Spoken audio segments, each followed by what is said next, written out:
September 9th, 1552, northern Hungary. Captain István Dobó stood on the eastern wall of Eger Castle.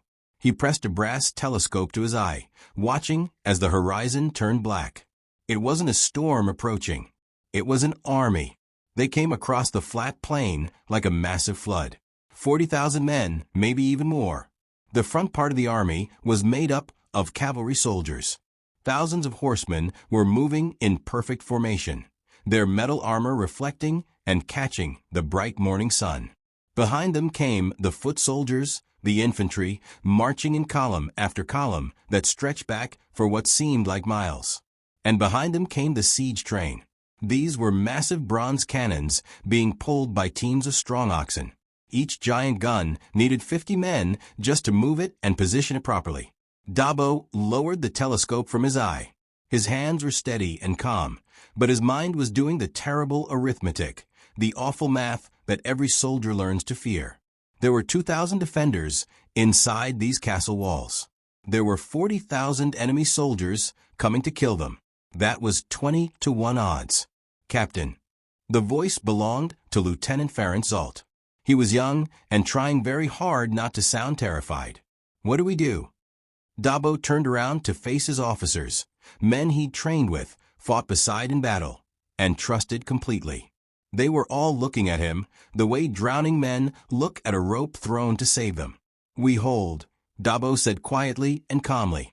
We hold until there's nothing left to hold with. And if they break through our defenses, then we make them pay dearly for every single inch of ground. Before we go any further with this story, let me ask you something important. If you appreciate real stories like this one, actual history about real people facing impossible odds, do me a favor. Hit that like button down below and drop a comment. It genuinely helps this video reach more people who care about the past and want to learn real history. And trust me, you'll want to see how this incredible story ends, because what happened at Ager in the autumn of 1552 shouldn't have been possible by any measure. A garrison of only 800 trained soldiers, along with 1,200 civilians, women, children, priests, and refugees with nowhere else to run to, were facing the most powerful military machine on earth at that time. They had 3 months' worth of food supplies if they rationed everything carefully and ate sparingly. They had 42 cannons, but most of them were cracked or badly outdated. The walls surrounding the castle hadn't been tested in a real siege for an entire generation. And they had István Dobó, a man who had spent 3 full years preparing for a battle that everyone said would never actually come. But it came. Dobó walked along the castle wall, passing by soldiers who were checking their muskets, past women who were hauling heavy ammunition for the armory, past children who were too young to truly understand what was about to happen to all of them. He stopped at the southern bastion, a fortified defensive position, and looked out at the approaching massive horde of enemy soldiers. Somewhere in that huge mass of steel weapons and silk uniforms was the Ottoman commander, a man named Ali Pasha. He was a veteran, an experienced leader of a dozen sieges, a man who had never once failed to take a fortress he attacked. Dobó had read all the intelligence reports. He knew exactly what Ali Pasha did to cities that resisted his attacks. He knew about the slaves taken, the mass executions, the severed heads mounted on tall pikes as terrible warnings to others. He knew all of this, and he stayed anyway. Send word to every station, Dobó said firmly. All civilians must go to the inner keep immediately. All soldiers to their assigned positions. No one fires a single shot until I give the direct order. Sir, should we try to negotiate with them? Asked Zsolt nervously. Dobó looked at Zsolt.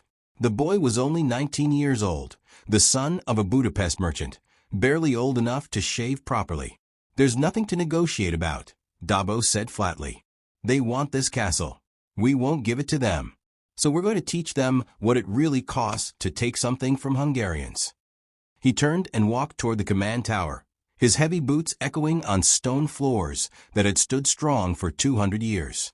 In 6 weeks' time, that same stone would be completely soaked in blood. In 6 weeks' time, the name Ager would be carved permanently into the pages of history. But on this particular morning, All István Dobó could do was watch the massive empire come to swallow him whole and decide again, as he had decided every single day for 3 years, that he would not run away. The Ottoman army reached the edge of cannon range and stopped completely. 40,000 men waiting patiently. 2,000 souls inside refusing to break. The siege was about to begin. To truly understand what Dobó was facing, you need to understand what the Ottoman Empire had become by the year 1552. This wasn't some thrown-together group of tribes or a disorganized force. This was the most sophisticated and advanced military power on the entire planet. An empire that stretched all the way from the Persian Gulf to the very gates of Vienna, from the hot deserts of Arabia all the way to the Danube River. At its head sat Sultan Suleiman the Magnificent, and that title wasn't just propaganda or exaggeration. He'd been sitting on the throne for 32 years straight and hadn't stopped conquering new territories. Let me give you the timeline of his victories. In 1521, Belgrade fell to Ottoman forces. The gateway to Hungary was captured after just a 3-week siege. In 1522, the island of Rhodes fell. The Knights Hospitaller, who'd held and defended the island for 2 whole centuries, finally surrendered after 6 months of constant bombardment. In 1526 came the Battle of Mohacs. The Hungarian army met Suleiman's forces in open battle and was completely annihilated, destroyed. 20,000 Hungarian soldiers were killed in just 2 hours of fighting. King Louis II himself drowned while trying to flee the battlefield. The entire kingdom was shattered into pieces. In 1541, Buda fell to the Ottomans. The capital city of Hungary was occupied by enemy forces. The country was split into 3 separate pieces: Ottoman territory in the south, Habsburg-controlled lands in the west, and a narrow strip of independent Hungarian kingdoms caught in between. Ager sat right in that narrow strip, a fortress town located on the dangerous frontier, the last major stronghold before the road led north to Vienna. If Ager fell to the Ottomans, they would have a completely clear path northward. The Habsburg Empire would be next in line, then the German states, then the rest of Europe would follow. No pressure on Dobó at all, right? But the Ottomans didn't conquer territories through sheer numbers alone. They conquered through innovation, through strict military discipline, and through a military system that had turned warfare into an actual science. Their cavalry was absolutely legendary across Europe. Sipahi riders wore layered armor and could fire a bow accurately while riding at full gallop, hitting a target 100 yards away while moving at high speed. Their military engineers could build sturdy pontoon bridges across wide rivers in just hours. They could dig elaborate mines underneath castle walls. They could construct tall siege towers that rose even higher than church steeples. And then there were the Janissaries. The Janissaries were the nightmare that all of Europe whispered about in fear. They were Christian boys taken as tribute, as payment from conquered villages all across the Balkans. These boys were removed from their families at age 7 or 8, brought to Constantinople, converted to Islam, and then trained intensively. The training program was brutal and harsh by deliberate design. The boys learned how to fight, how to shoot accurately, how to endure terrible pain without flinching or crying out. They were beaten harshly for any sign of weakness, starved to teach them discipline, drilled repeatedly until obedience became pure reflex and instinct. By the time these boys reached 16 years old, they weren't boys anymore. They were living weapons. They wore distinctive uniforms that set them apart. Long flowing robes, tall white felt hats, curved scimitars hanging from their belts. They carried matchlock muskets and knew exactly how to use them with deadly efficiency. They moved in tight formation, fought in complete silence, and showed absolutely no mercy to their enemies. They were strictly forbidden to marry, forbidden to own any property, forbidden any loyalty whatsoever except complete loyalty to the Sultan himself. And they were terrifyingly effective in battle. The Janissaries were the first modern standing army in Europe, says Dr. Laszlo Nagy, who is a professor of military history at Eötvös Loránd University. They were true professionals in an age when most armies were just feudal levies, temporary forces. They trained all year round, continuously. They fought as coordinated units, not as individual warriors. A European knight might be incredibly brave and skilled, but he was just one man fighting alone. A janissary was part of a well-oiled machine. By 1552, there were 40,000 janissaries serving in the Ottoman military forces. Ali Pasha brought 10,000 of them specifically to Ager. The Ottomans didn't just randomly attack fortresses and hope for the best. They systematically dismantled them using proven methods. The process had been carefully refined over many centuries, a tested formula that was applied to city after city across their empire. Step 1. Surround the target completely. Cut off all supply lines running to the fortress. No food allowed in, no messengers allowed out. Create complete psychological isolation. Step 2. Begin bombardment. Position the heavy cannons just outside musket range where defenders can't shoot back effectively, and fire day and night without stopping until the walls crack and crumble. The goal wasn't necessarily to breach the walls immediately. It was to break the morale of the defenders, to make them understand deep in their souls that resistance was completely futile. Step 3. Begin mining operations. While the cannons continued firing from above, military engineers would dig tunnels beneath the walls. They'd shore up these tunnels carefully with wooden support beams, pack the underground space with barrels of gunpowder, then light the fuse and collapse entire sections of fortification from below. Step 4. Launch the assault. Once a breach finally opened in the walls, send in wave after wave of janissaries. Keep sending them, wave after wave, having them climb over their own dead bodies if absolutely necessary, until the defenders were completely overwhelmed by sheer numbers. Step 5. Occupation or total extermination, depending entirely on how long the city had dared to resist. This method worked. It always worked every single time. In 1543, the Ottomans besieged Székesfehérvár, the ancient coronation city of Hungarian kings. The garrison held out bravely for 17 days. Then the walls finally fell. Every single defender was executed without mercy. In 1544, Ottoman forces took Visegrad. The siege lasted only 8 days. Same terrible result. In 1548, they took Temesvar. The siege lasted a full month of fighting. When it was finally over, the Ottoman commander had the Hungarian officers skinned alive, and their hides were stuffed with straw and kept as horrific trophies. The message being sent was crystal clear. Surrender early, and you live. Resist, and you suffer terribly. Ager knew this message. Ager heard it loud and clear. Ager chose to resist anyway, because by 1552, Hungary had completely run out of places to retreat to. Every fortress lost was another dagger stabbed into the country's heart.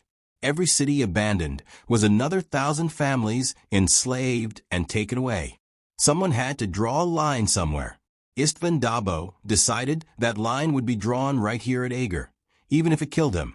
István Dobó was born in 1502 in the small village of Ruska in the Carpathian foothills. He wasn't born into nobility or a wealthy family.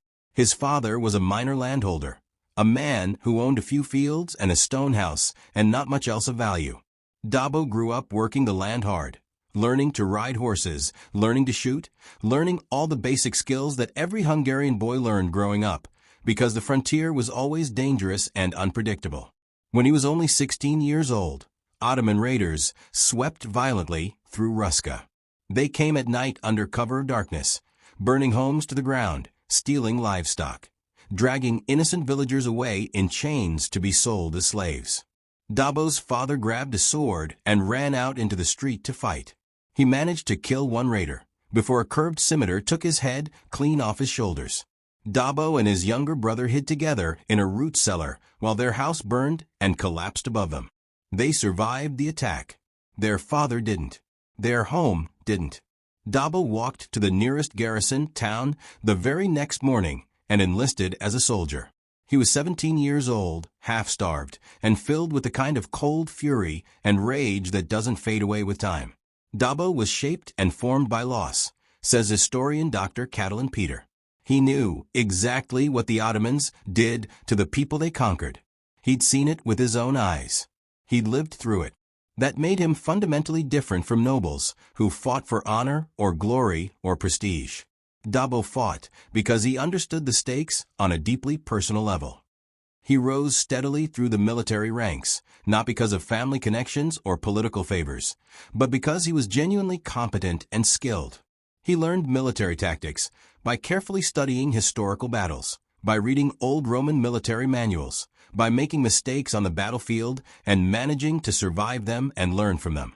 He learned how to lead men by earning their respect honestly, not by demanding it because of his rank. By his mid-30s, Dobó was a captain in the Hungarian border forces, the Végvári, the frontier soldiers who held the defensive line against constant Ottoman incursions and raids. It was brutal, grinding work. Skirmishes fought in the hills, dangerous night raids, sudden ambushes, the kind of warfare where survival was measured in days, not years. Dobó was very good at it. In 1549, King Ferdinand I of Hungary needed someone reliable to command the garrison at Eger Castle.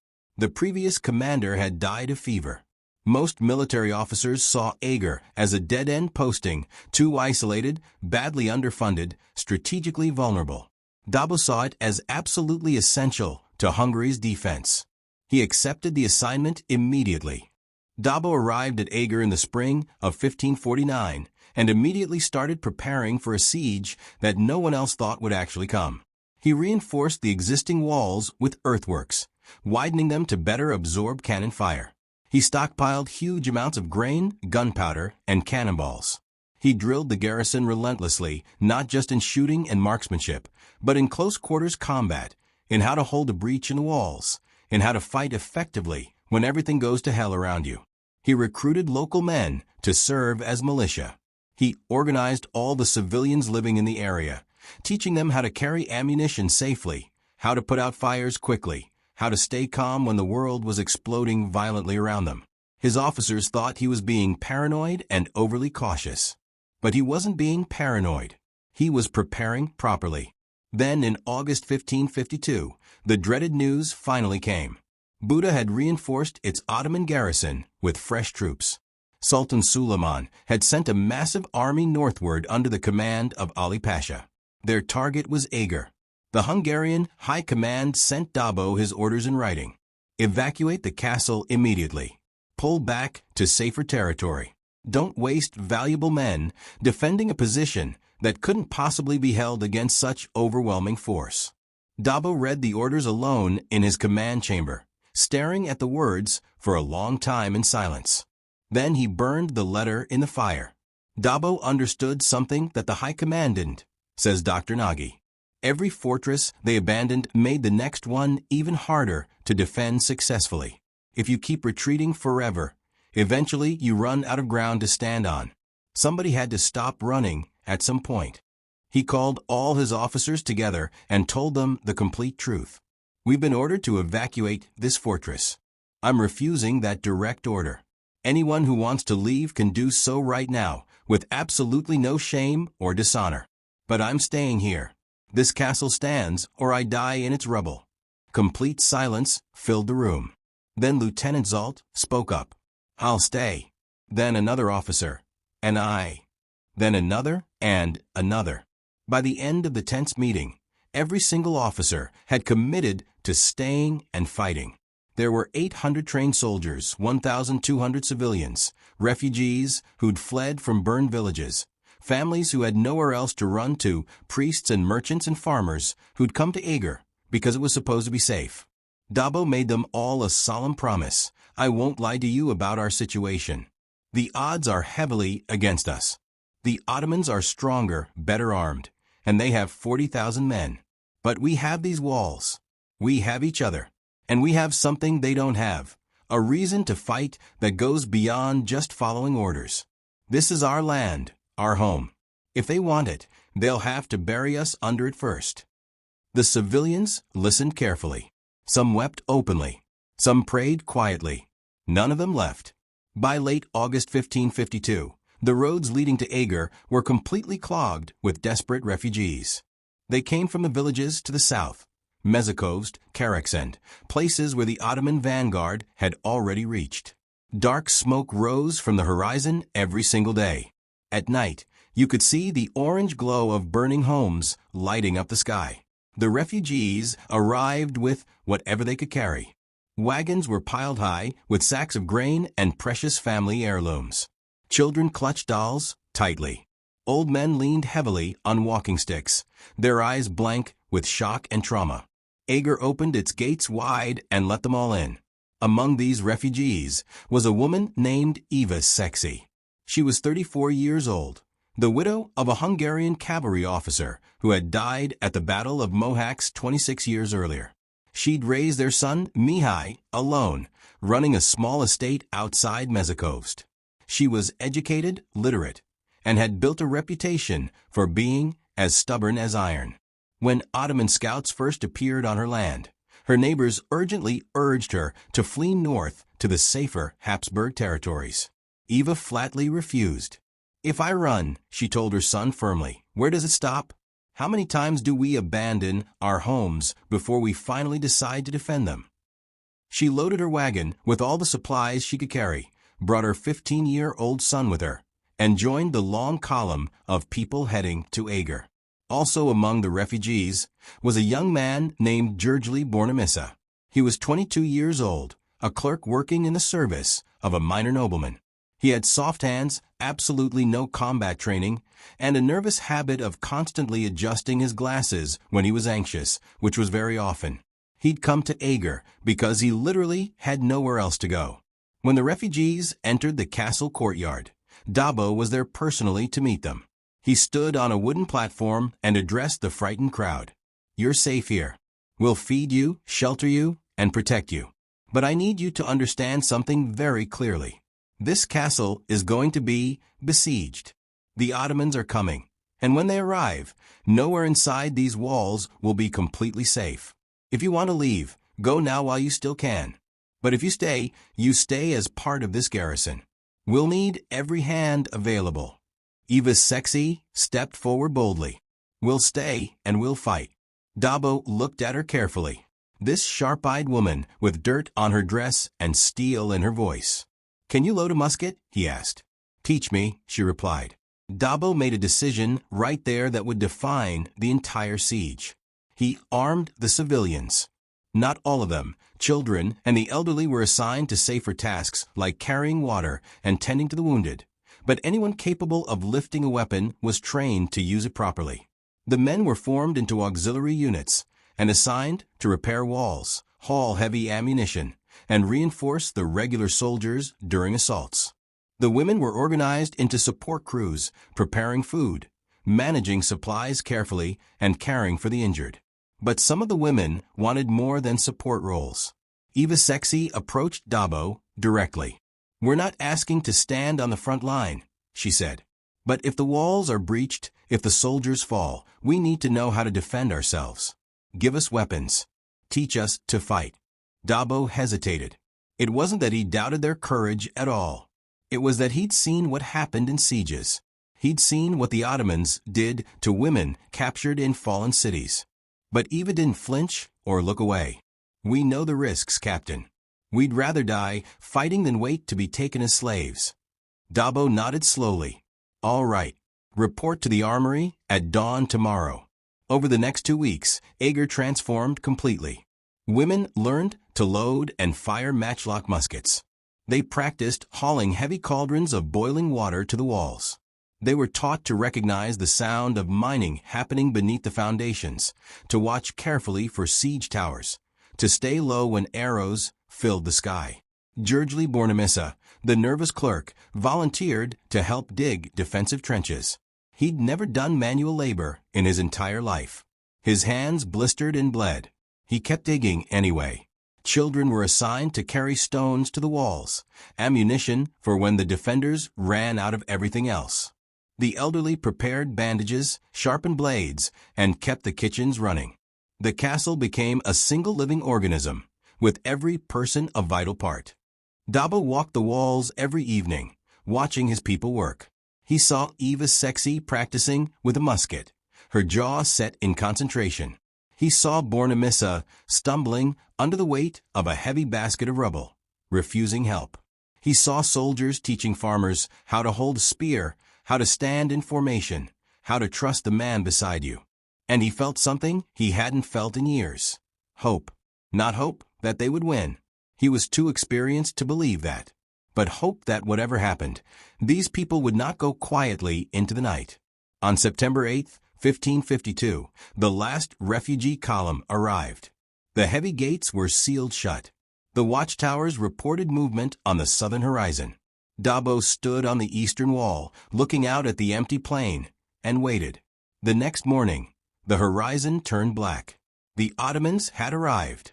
The siege begins, cannons, janissaries, and blood.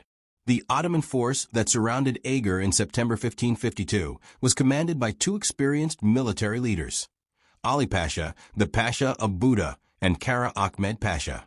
Ali Pasha had served in multiple campaigns across the entire Ottoman Empire. He had participated in sieges in Persia, supervised military operations throughout the Balkans, and administered Ottoman-controlled Hungary from his base in Buda. He was methodical, patient, and very accustomed to success. Historical records suggest that Ali Pasha did not initially view Ager as a significant challenge or threat. The fortress was isolated, lightly garrisoned, and completely cut off from any reinforcement. Ottoman intelligence estimated the garrison at fewer than 1,000 soldiers. By comparison, Ali Pasha commanded approximately 40,000 troops, including 10,000 janissaries, 15,000 provincial cavalry, and substantial contingents of engineers, sappers, and artillery specialists. The Ottoman siege train included heavy bronze cannons capable of firing stone projectiles weighing up to 300 pounds. These guns had demolished and destroyed fortress walls across Europe, Asia, and North Africa. Ottoman siege doctrine in this period was highly developed, explains Dr. Gabor Agostin, professor of history at Georgetown University and specialist in Ottoman military history. They didn't rush. They systematically isolated the target, destroyed its defenses through bombardment and mining, then overwhelmed it through coordinated assault. The process had been refined over centuries. On September 10, 1552, Ali Pasha sent an envoy to the gates of Ager under a flag of truce. The message was standard Ottoman procedure: surrender the fortress immediately, and the garrison would be granted safe passage. Refuse and face total annihilation. István Dobó's response, recorded in contemporary Hungarian chronicles, was brief and direct. The fortress would not surrender. The envoy returned to the Ottoman camp. Ali Pasha gave the order to begin bombardment. On September 11, 1552, the Ottoman artillery opened fire. The sound was unlike anything most of the defenders had ever experienced before. The heavy cannons produced a deep, earth-shaking boom that could be heard for miles around. The projectiles, massive stone balls, screamed through the air and struck the castle walls with devastating, terrifying force. When a 300-pound stone ball hits a medieval fortification, the impact creates shock waves that radiate through the masonry. Mortar cracks, stones shift, entire sections of wall can collapse inward. The Ottomans positioned their heavy guns approximately 800 yards from the castle, just beyond the effective range of Ager's lighter defensive cannons. This allowed them to bombard the walls with relative impunity. The Hungarian guns at Ager were mostly smaller caliber pieces, notes Colonel Voss. They were suitable for anti-personnel work, but not for counter-battery fire at that range. Dobó couldn't silence the Ottoman guns. All he could do was absorb the punishment and repair the damage as quickly as possible. The bombardment continued day and night without stopping. Ottoman gunners worked in shifts, maintaining a steady rhythm of fire designed to wear down both the fortifications and the defenders' morale. Historical accounts describe the psychological toll. The constant noise made sleep impossible. Dust filled the air. Defenders developed what modern soldiers would recognize as shell shock, a numbed, exhausted state induced by prolonged exposure to artillery fire. But the walls held. Dobó had prepared for this. The earthwork ramparts he'd constructed behind the stone walls absorbed much of the kinetic energy from the cannonballs. When sections of masonry crumbled, work crews immediately filled the gaps with timber, rubble, and packed earth. The Ottomans fired hundreds of rounds in the first week alone. The outer walls showed damage, but no major breaches opened. Ali Pasha adjusted his strategy. If the cannons alone wouldn't break the fortress, he would combine bombardment with direct assault. On September 16, 1552, the first major attack began. Shortly after dawn on September 16th, Ottoman drums began to beat. The sound was rhythmic, relentless, and deliberately intimidating. Thousands of Janissaries assembled in formation outside the castle walls, organized into attack columns. They carried scaling ladders, long wooden structures designed to hook onto the top of battlements. They wore minimal armor, padded tunics, small round shields, helmets, favoring mobility over protection. They were armed with scimitars, daggers, and matchlock muskets. According to Gergely Bornemissa's eyewitness account written after the siege, the Janissaries advanced in near silence except for the drums. No war cries, no shouting, just thousands of men moving forward in disciplined lines. This was psychological warfare, says Dr. Finkel. The silence was more terrifying than screaming. It demonstrated discipline, confidence, and inevitability.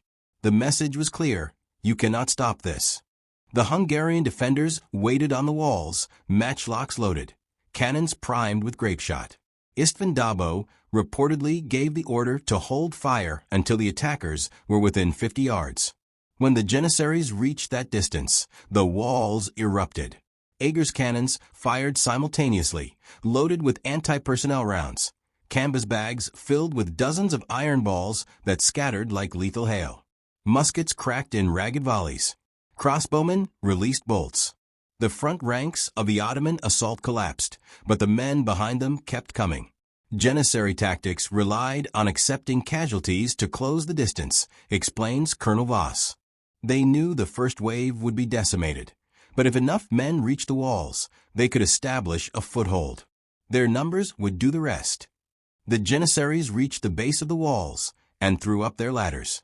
Dozens of ladders slammed against the stone battlements. Soldiers began climbing. The Hungarian defenders met them at the top. Medieval siege warfare, particularly fighting on ladders and walls, was brutal in ways modern warfare is not.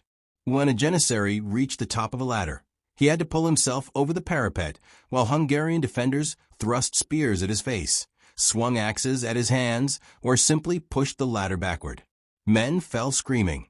Ladders toppled, carrying multiple soldiers down with them. Bodies began to pile at the base of the walls, but the Janissaries kept climbing. Historical records indicate that women played a direct combat role during this assault. Groups of civilian women, organized by Eva Sexy and others, hauled heavy cauldrons of boiling water to the ramparts. When Ottoman soldiers clustered at the base of ladders or tried to force their way through arrow slits, the women poured the scalding liquid down on them. The effect was devastating. Boiling water causes immediate, agonizing burns. Soldiers hit by it would drop their weapons, stumble, and fall. Those who survived were often blinded or so badly burned they couldn't continue fighting. The use of boiling liquids in siege defense was common in this period, notes Dr. Agostin. What made Ager unusual was the scale and organization. Dobó had stockpiled enormous quantities of water, oil, and rendered fats specifically for this purpose. And he trained civilians, including women, to deliver it under fire. The assault lasted approximately 4 hours. Wave after wave of Janissaries charged the walls. Wave after wave was repulsed. By mid-morning, the base of Ager's eastern wall was littered with hundreds of Ottoman dead and wounded. Ali Pasha called off the attack. The Janissaries retreated in good order, carrying their wounded and leaving their dead where they lay. On the walls, Hungarian defenders stared at the carnage below. They had held, but the cost was becoming apparent. Casualty reports indicated 47 defenders killed, 80 wounded. For a garrison that started with only 800 soldiers, those were unsustainable losses. And everyone knew this was just the beginning. That night, Dobó walked the walls, speaking quietly to his soldiers, checking on the wounded, and assessing damage. According to Bornemissza, Dobó told his officers, "Today we learned they can be stopped. Tomorrow we prove we can do it again." But Ali Pasha was already adapting. If direct assault wouldn't work, he would go under the walls instead of over them. Mining was one of the most feared siege tactics of the 16th century. The process was methodical. Ottoman engineers would select a section of wall, then begin digging a tunnel toward it from a position outside the defender's musket range. The tunnel would be shored up with wooden beams as it advanced. Once the tunnel reached the foundation of the wall, the miners would excavate a large chamber directly beneath the masonry. They would pack this chamber with barrels of gunpowder, lay a slow-burning fuse, and retreat. When the powder exploded, the foundation would collapse, bringing down the wall above it. Mining was incredibly effective against medieval fortifications, says Dr. Nagy. Stone walls are strong against vertical loads. They can support enormous weight, but they're vulnerable to having their foundations removed. Once the ground beneath them gives way, they pancake. The challenge for defenders was detection and response.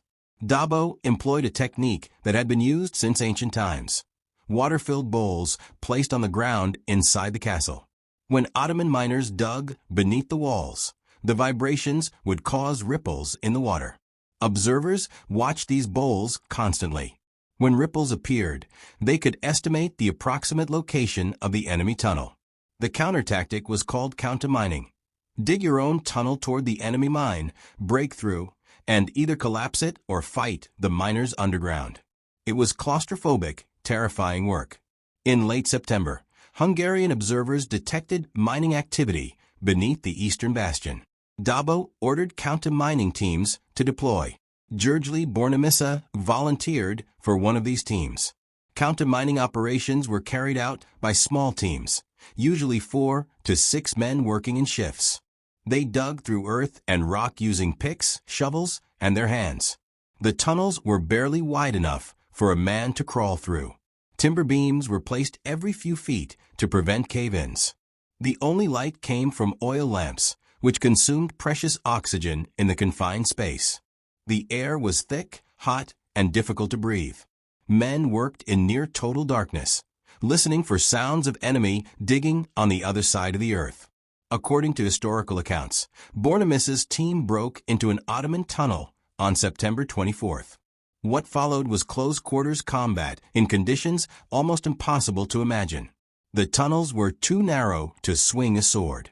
Men fought with daggers, picks, and their hands. There was no room to maneuver, no retreat. It was kill or be killed in absolute darkness, breathing air thick with dust and smoke. Bornemissa's account describes the encounter in sparse, traumatized language. He wrote that the fighting lasted only minutes, but felt like hours. Men screamed. Someone's lamp fell and went out. He stabbed a man he couldn't see, felt the body go limp, and kept stabbing until he was certain the threat was dead. The Hungarians managed to drive the Ottoman miners back, then packed the enemy tunnel with barrels of rubble and collapsed it using a small explosive charge. The blast shook the entire castle violently. Dust shot up through cracks in the courtyard. For a moment, everyone feared the walls were coming down. But when the dust finally cleared, the eastern bastion still stood firm. The Ottoman mine had been neutralized. Bornemissza emerged from the tunnel covered in mud and blood, temporarily deaf from the explosion, shaking uncontrollably. Eva Sexy, who had been organizing women to haul rubble for the counter-mining operations, found him sitting against a wall, staring at nothing. She brought him water and sat beside him in silence. No words were necessary. Over the next 2 weeks, Ottoman engineers attempted for more mining operations. Each time, Hungarian counter-miners detected and neutralized them, but the strain was beginning to show. The garrison was running low on gunpowder. Food rations had been cut. Casualties continued to mount. Ali Pasha, meanwhile, was growing frustrated.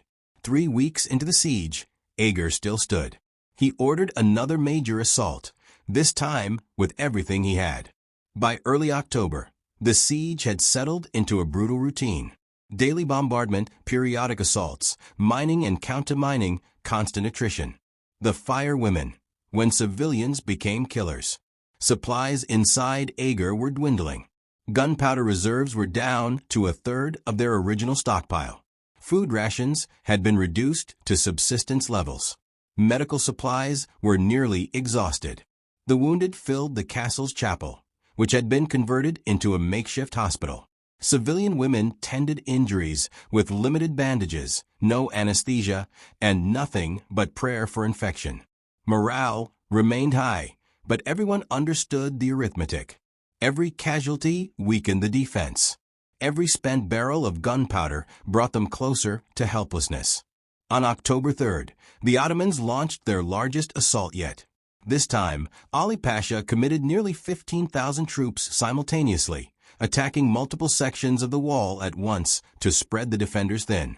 The assault began at dawn with an intensified bombardment. Ottoman cannons fired for 2 hours straight, concentrating on the eastern and southern walls. Then the drums began. Thousands of janissaries advanced, carrying ladders, shields locked overhead to protect against arrow fire. They were supported by provincial troops, Anatolian infantry armed with pikes and swords who surged forward in a human wave designed to overwhelm the defenders through sheer numbers. The Hungarian garrison was stretched to the breaking point. Dobó had approximately 500 able-bodied soldiers left. He deployed them along 600 yards of wall. The math was impossible, so the civilians stepped in.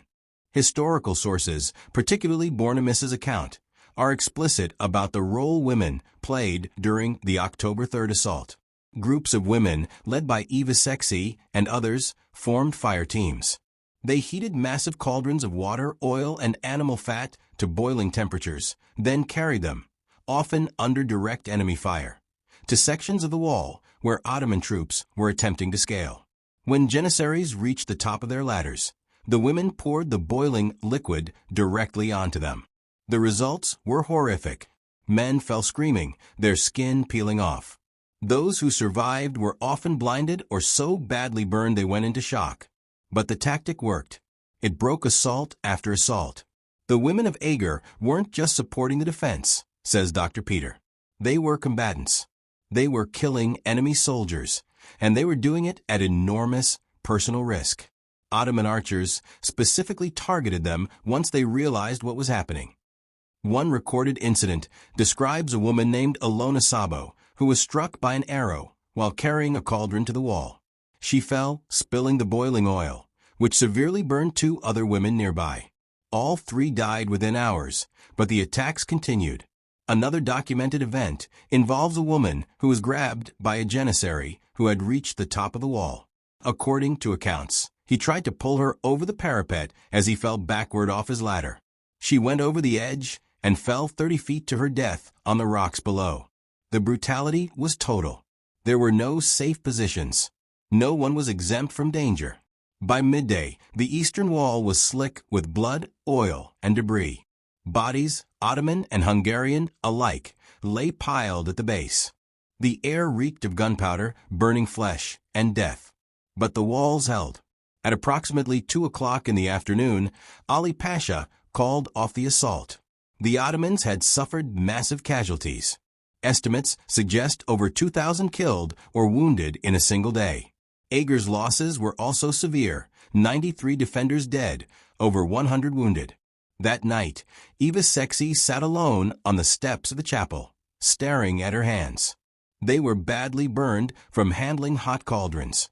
The skin was blistered and peeling. According to Bornemissza, she wept, not from pain, but from exhaustion and the weight of what she had done and seen. Dobó found her there.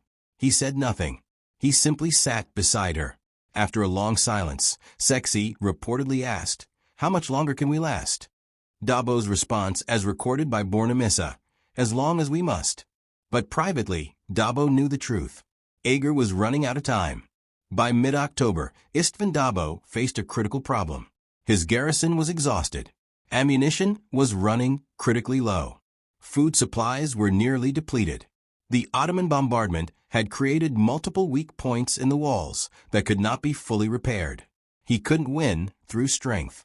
The Ottomans still outnumbered him 20 to 1. But he could win through deception. Dobó ordered a series of carefully orchestrated measures designed to convince the Ottomans that Eger was stronger than it actually was. First, he had his soldiers conduct false troop movements at night. Small groups of men would march past torches in repetitive loops, creating the illusion of reinforcements arriving from the north. Second, he ordered all remaining cannons to fire coordinated volleys at regular intervals throughout the night, not at specific targets, but simply to make noise and create the impression of a well-supplied arsenal. Third, he had the garrison sing loudly. War hymns, folk songs, anything that projected confidence and defiance. The singing could be heard across the valley, reaching the Ottoman camp.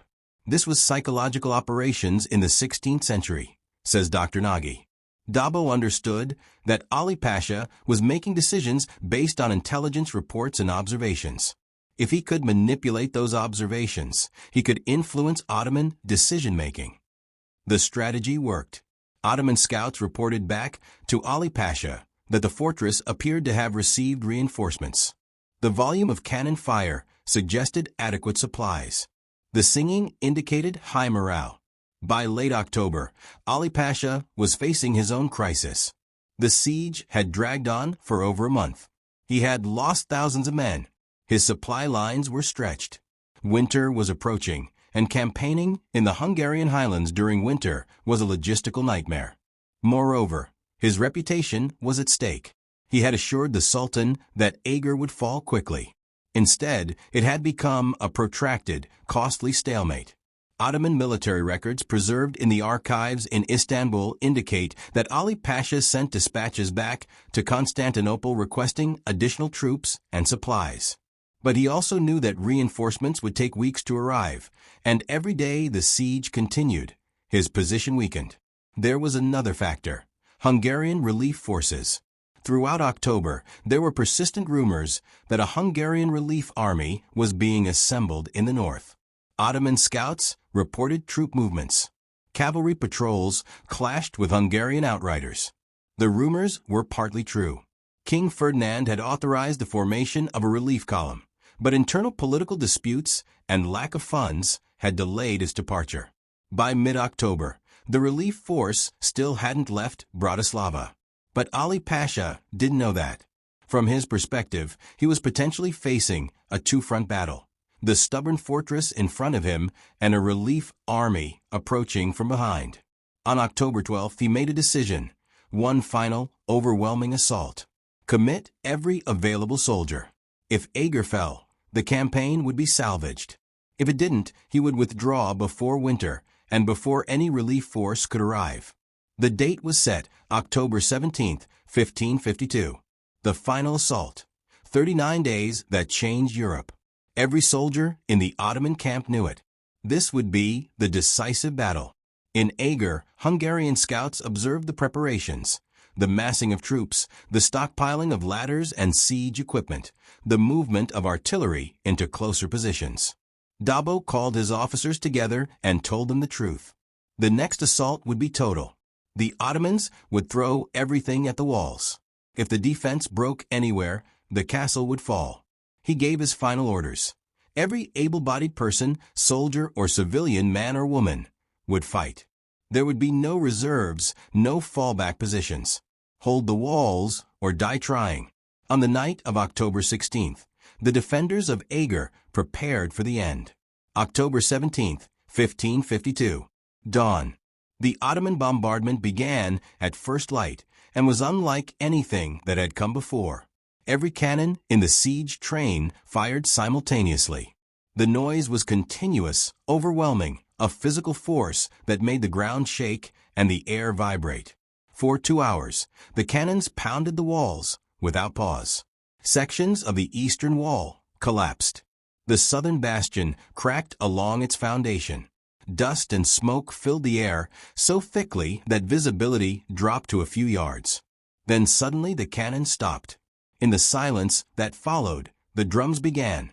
According to multiple historical accounts, approximately 25,000 Ottoman troops attacked Ager simultaneously on the morning of October 17th. The assault came from all sides. Janissaries stormed the eastern wall. Provincial infantry attacked the south.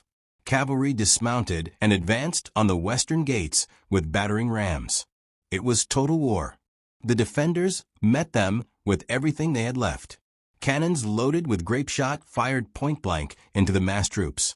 Musketeers fired, reloaded, fired again until their barrels were too hot to touch. Women hurled stones, poured boiling oil, swung improvised weapons at anyone who reached the top of the walls. The fighting was savage and chaotic. Ottoman soldiers breached the outer wall in 3 locations. Janissaries poured through, clashing with Hungarian defenders in hand-to-hand combat in the narrow courtyards. Dobó personally led a counterattack into the largest breach. Armed with a sword and accompanied by approximately 50 soldiers, he charged directly into the mass of Janissaries attempting to secure the gap.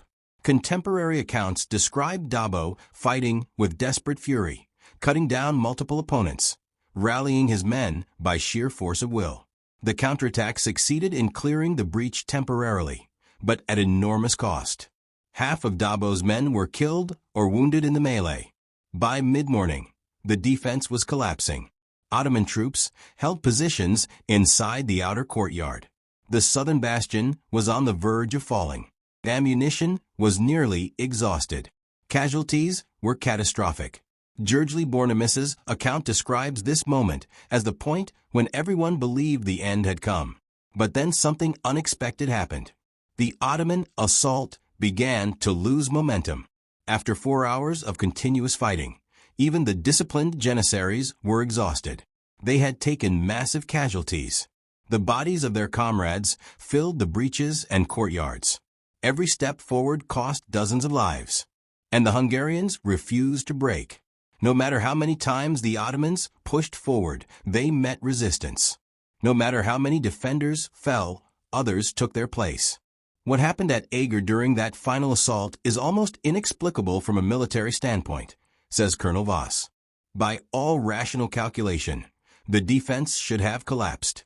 But morale, leadership, and sheer willpower kept it intact just long enough for the Ottoman attack to exhaust itself. Around noon, Ali Pasha ordered a temporary withdrawal to regroup. The Ottomans pulled back, dragging their wounded with them. The defenders used the pause to frantically rebuild barricades using corpses, furniture, rubble, anything available. 2 hours later, the Ottomans attacked again. This time, the assault was less coordinated, less disciplined. The troops were tired. Their officers struggled to maintain formation. The defense held. By late afternoon, the Ottoman attacks had devolved into sporadic, disorganized charges that were repulsed with relative ease. At sunset, Ali Pasha called off the assault entirely. The Ottomans retreated to their camp. On the walls of Ager, the defenders stood among the dead and dying, too exhausted to cheer, too numb to feel relief. They had survived. Barely. The night of October 17th was quiet. No bombardment, no drums, just silence. Inside Ager, the survivors counted their losses. Of the original 800 soldiers, fewer than 300 remained combat effective. Over 200 civilians had been killed. The wounded filled every available space. The castle was a ruin. Walls had collapsed. Buildings had burned. The courtyards were filled with debris and corpses. But the fortress had not fallen. Over the next 2 days, Hungarian scouts observed activity in the Ottoman camp. Tents were being struck. Wagons were being loaded. Troops were forming into marching columns. On October 18th, the impossible became reality. The Ottoman army withdrew. Ali Pasha, facing unsustainable losses, dwindling supplies approaching winter, and reports of a potential relief force, made the decision to lift the siege. 40,000 troops marched south, leaving behind their dead and their failure. On the morning of October 19th, lookouts on Ager's walls confirmed what seemed unbelievable. The Ottomans were gone. The siege was over. Ager had held.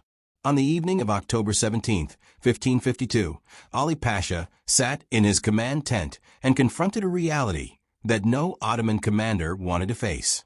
He had lost, not in a single catastrophic battle, but through slow, grinding attrition against an opponent that refused to accept the inevitable.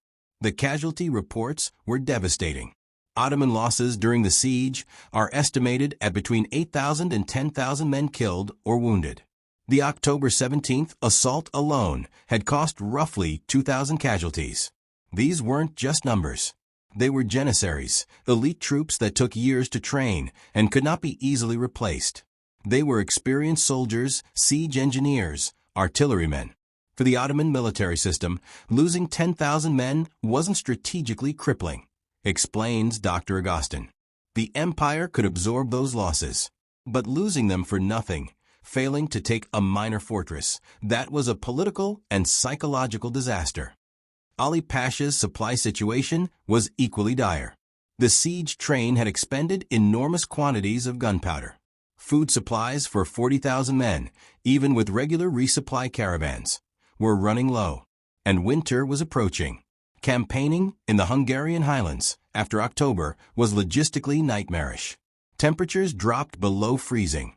Roads turned to mud. Supply lines became unreliable. There was also the persistent threat of Hungarian relief forces.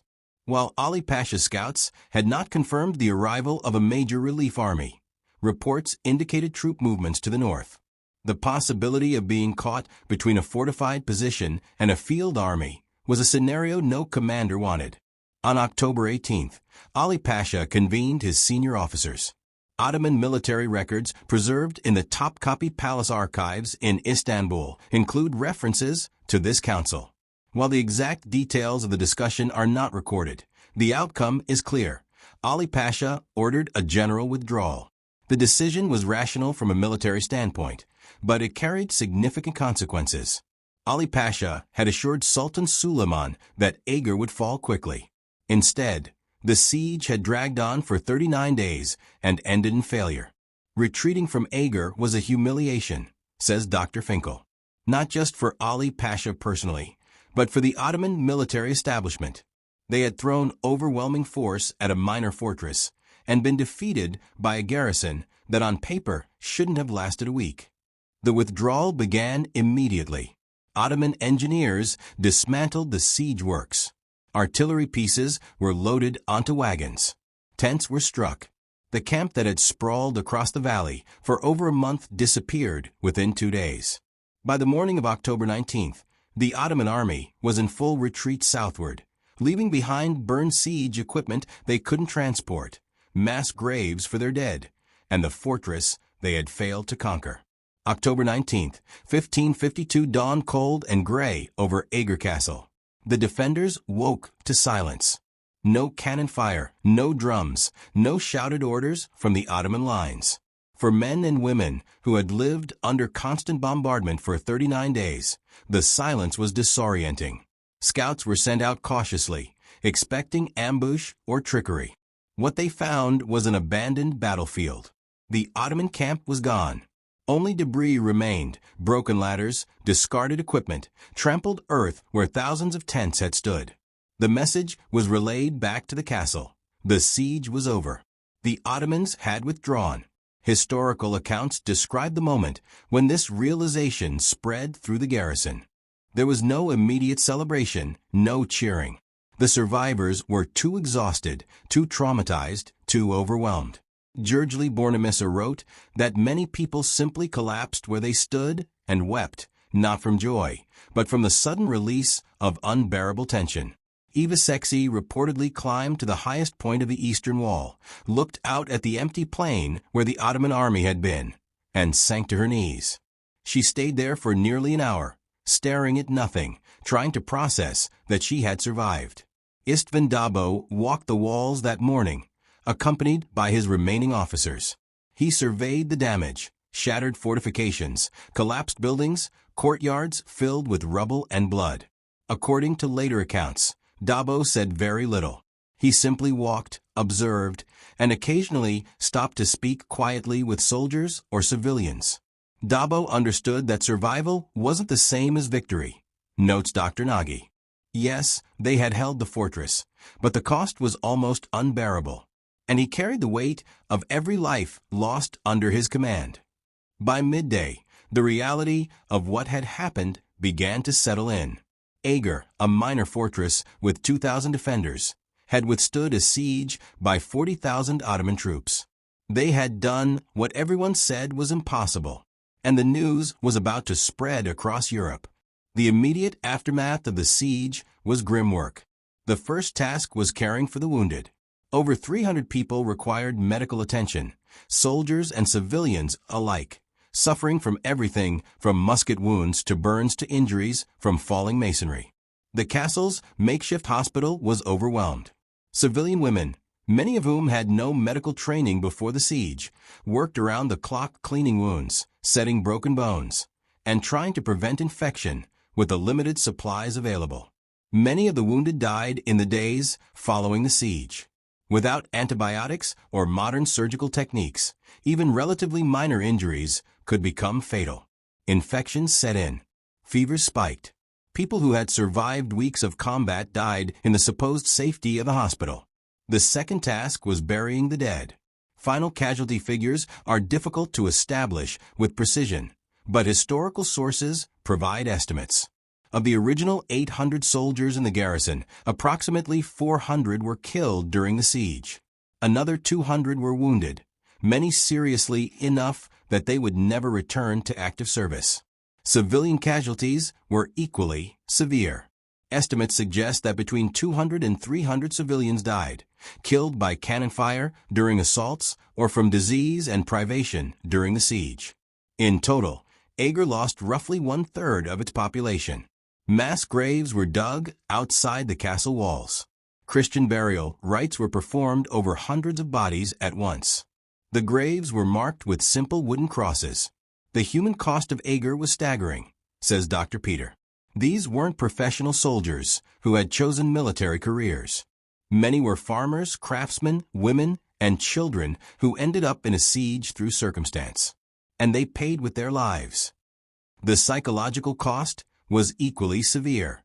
Modern historians recognize what we now call post-traumatic stress disorder in the accounts left by survivors. Bornemissa's writings show clear signs: intrusive memories, emotional numbness, hypervigilance. He described nightmares that persisted for years, flashbacks triggered by loud noises, and a profound sense of disconnection from normal life. He was not alone. Many survivors struggled to readjust to peacetime existence after living for 39 days in constant fear of death.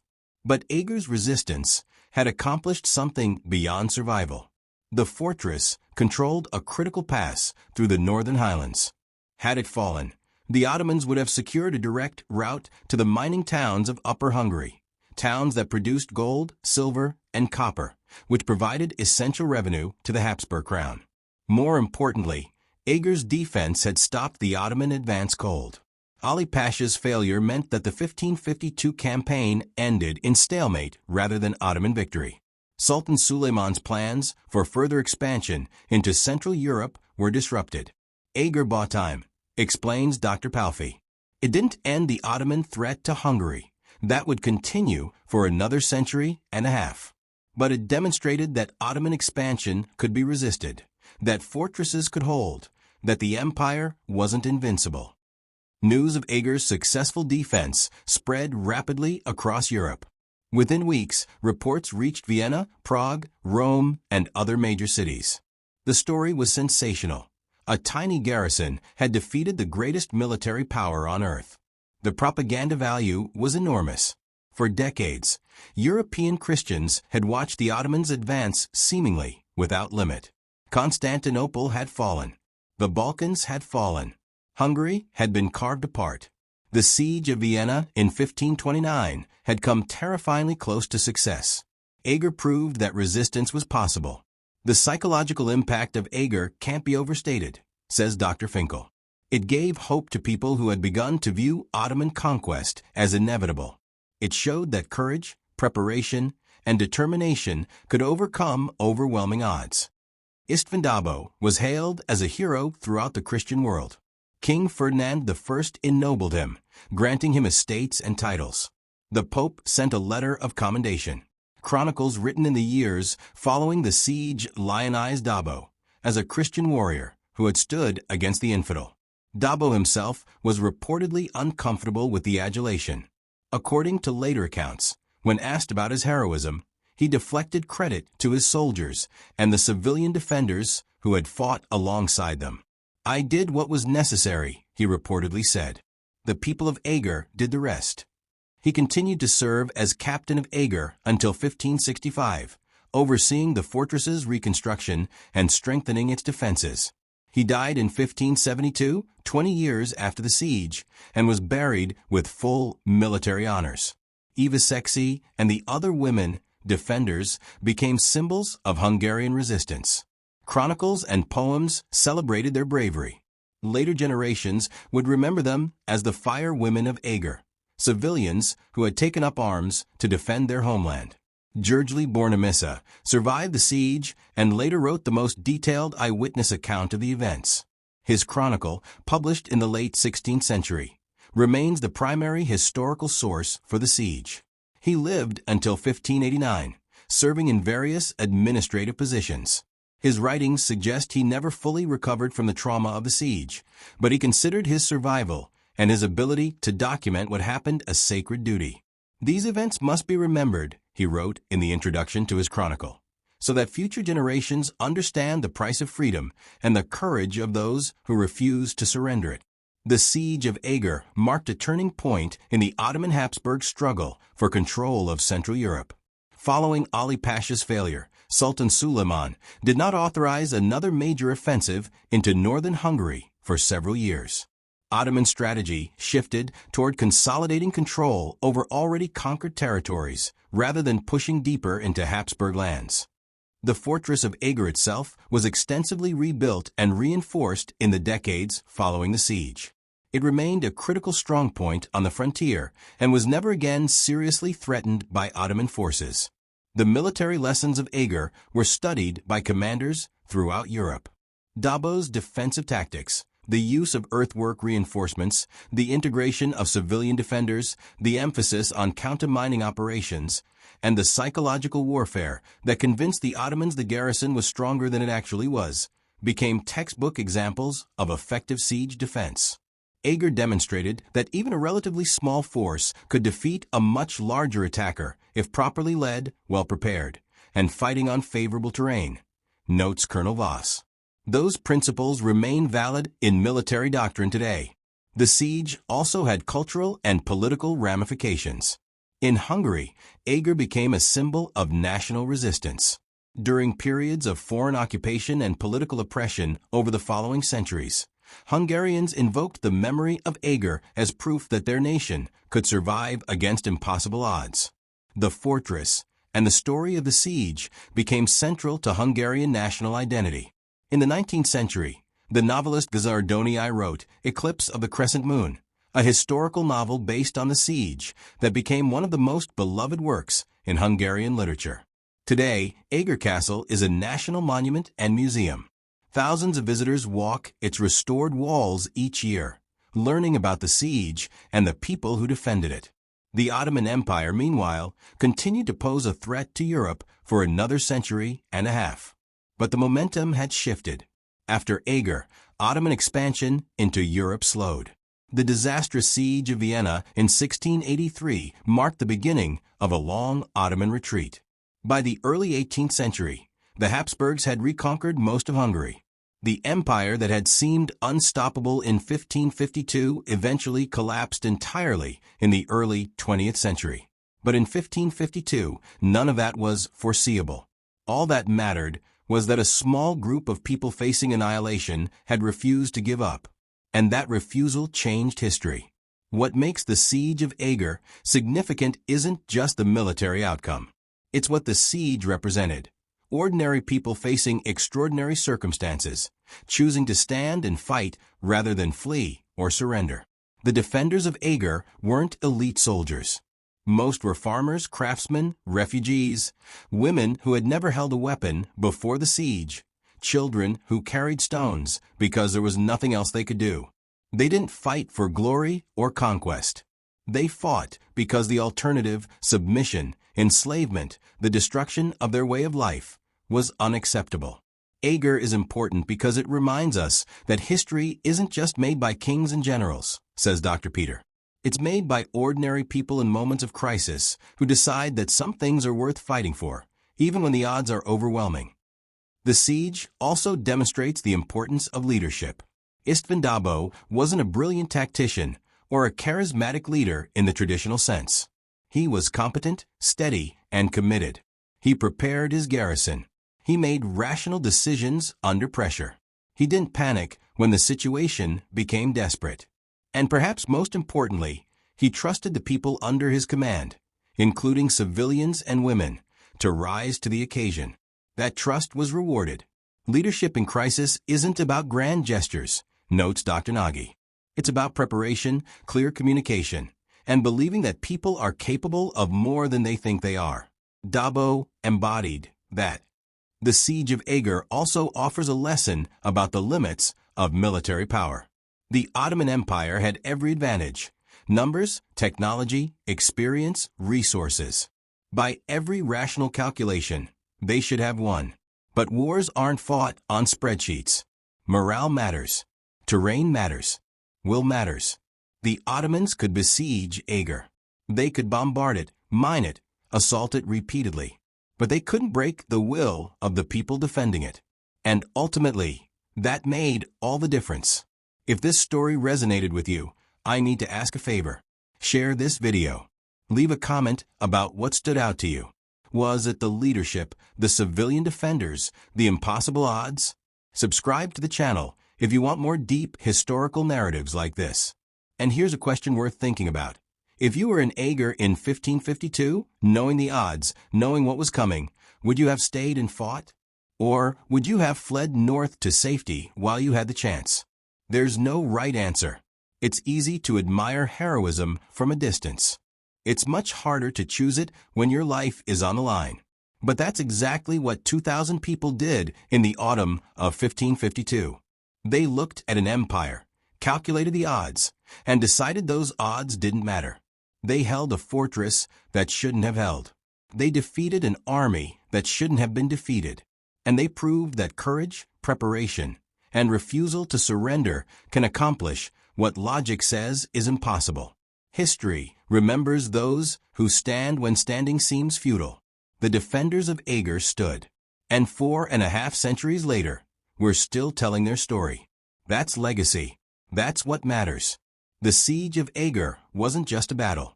It was a statement that freedom is worth defending, that ordinary people are capable of extraordinary things, and that the human spirit, when pushed to its limit, is more powerful than any army. In 1552, on a fortress crag in northern Hungary, 2,000 souls proved that truth. And the world has never forgotten.